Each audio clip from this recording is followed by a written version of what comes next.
Welcome to the Backpacking and Blisters channel. My name is Carl. And I'm Jared. And last week we went to the Outdoor Retailer Show in Denver, and it was...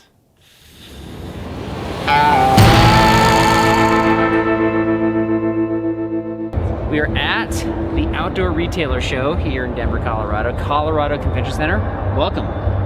Welcome, Carl. Thank you very much. All right, so we're about to head on in, and we don't quite know what we're experiencing there, but what are you hoping for, you think?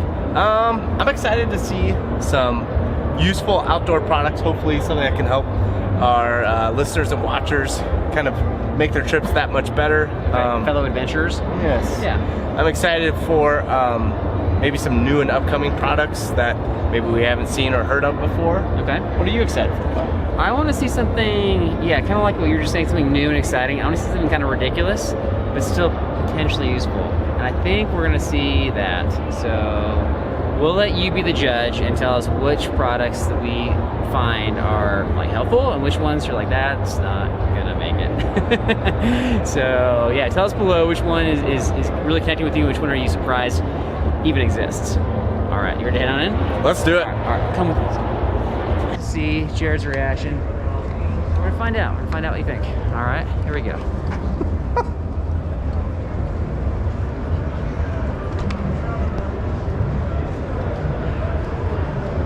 First impressions?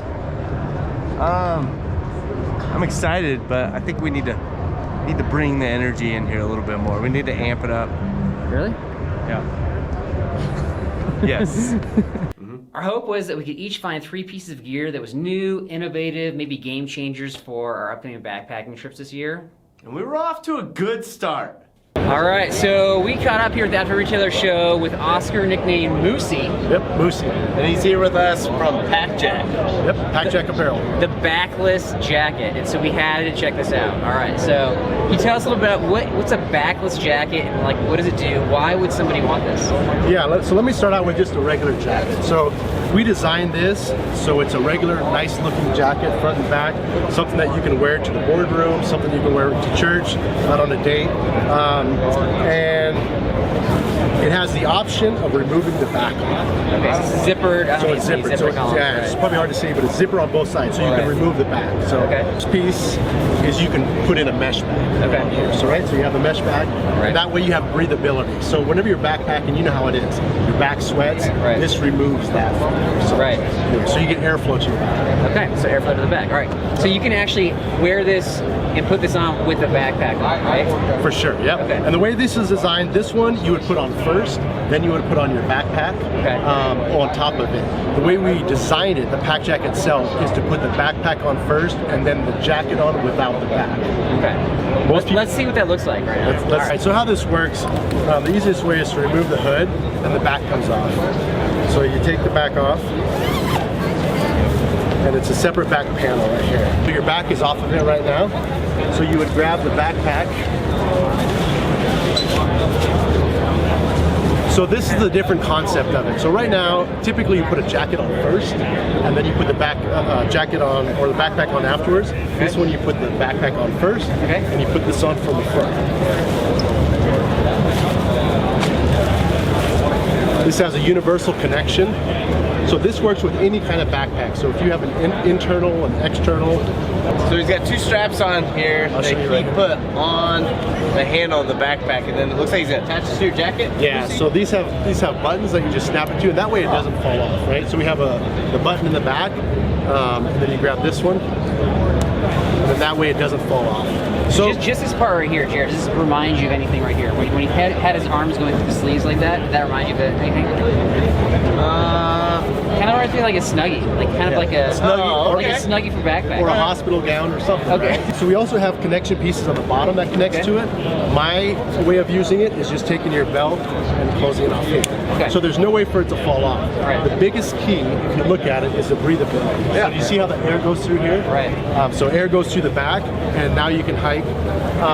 We designed it so if you want to use the hood, you can still use the hood, and you connect to the front like this.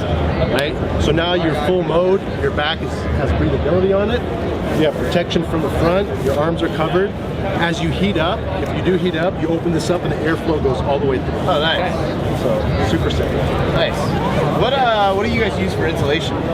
So we use Primaloft foam. So that's the highest quality synthetic insulation that we can do. It's eco-friendly. So Backless Jacket providing ventilation in an area where you're going to get a lot of sweat, especially when you're wearing a backpack, right? So you're an entrepreneur. You're somebody who develops products from concept to production, obviously, right? We do, yeah. Okay, so I got an idea for you. What's your idea? I'm just thinking, if you want to get in the like sweat prevention industry, can you develop like some sort of like buttless underwear to prevent butt sweat?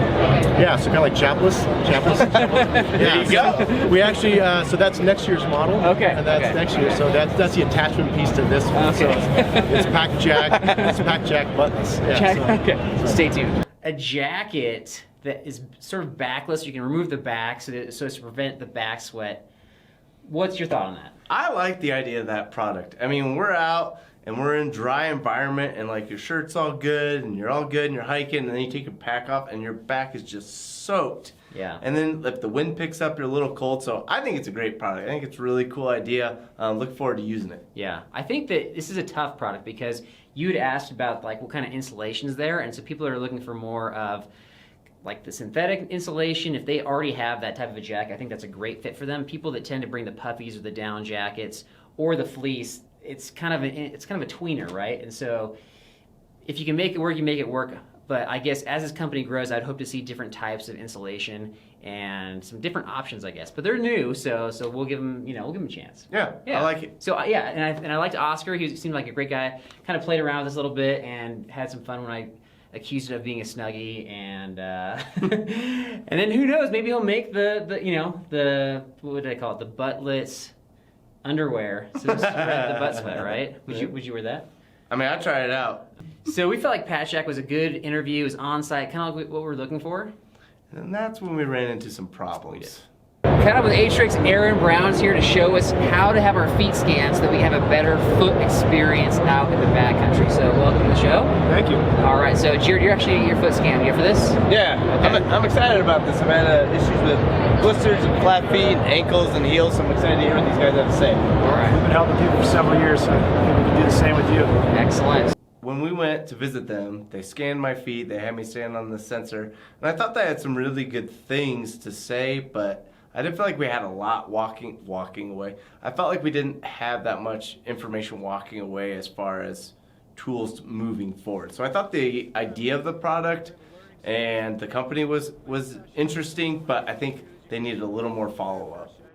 I think we also learned that we can't expect everybody to be kind of like camera ready, and we tried to train him to project his voice towards the microphone.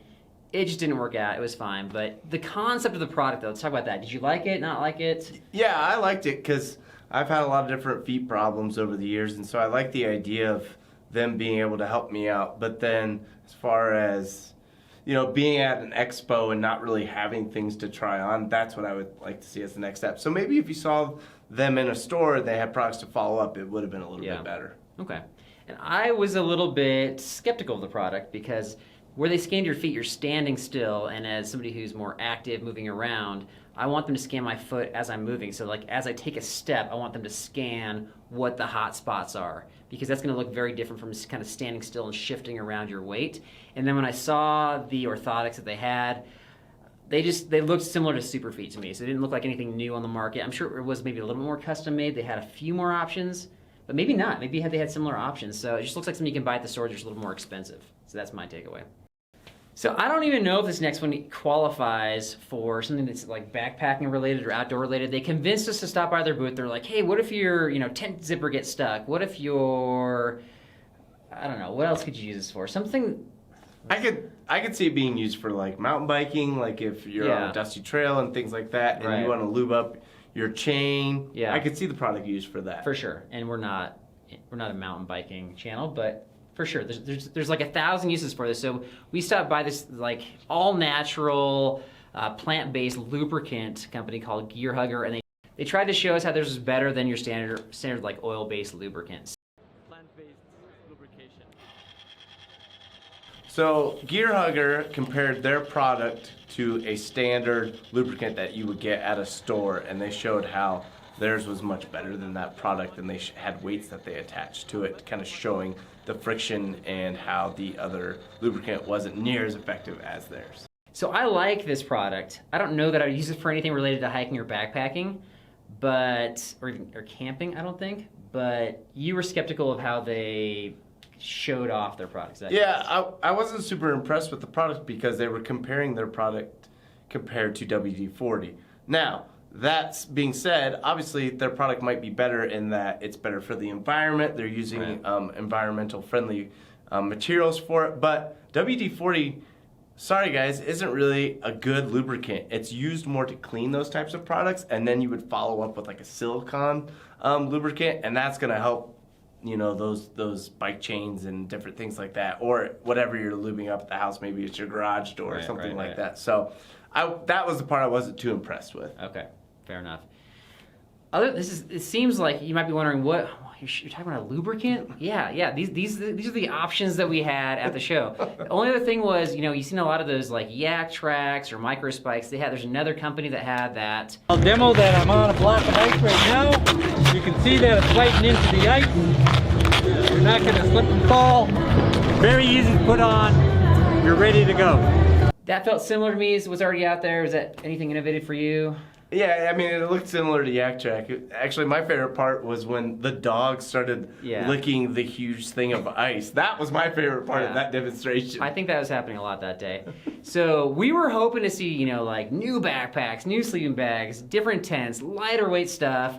And so, you know, anything. We had, interesting pack ornaments, whatever. Do we succeed? Was it kind of a letdown? What do you think? Carl, I got to spend time with you at the Outdoor Retailer Show, and so just spending time with you, I mean, we weren't on the trail, and we weren't in the tent, but that was a win for me. Now, as far as the products there, I was hoping for a bit more. What about you? For sure. So we're going to go back this summer, and hopefully we'll find something a little bit better that might meet the needs of your adventurers out there. But yeah, this was a little bit of a letdown, but I agree. I did have a good time hanging out with you. So. And I think with it being summertime, I think they're going to be on point. I think companies will be back there. Hopefully maybe things will be opened up a little bit more. Right. I think we're going to bounce back this summer. Yeah. Do you think we should film again, or is that just, I don't know, can we trust people to project their voice for us or not? Carl, would you give up if you failed at your first backpacking trip, or would you go out and try to make it better? No, dude, you're always looking. No, you're always looking better. Okay. You're always looking to try to make things better for us on the trip. So we're gonna go again. So hopefully there's more innovative stuff to come that we just haven't seen yet, and if so, we will share that here on the channel. In the meantime, please subscribe, and we are hoping to make your trips better than they already are.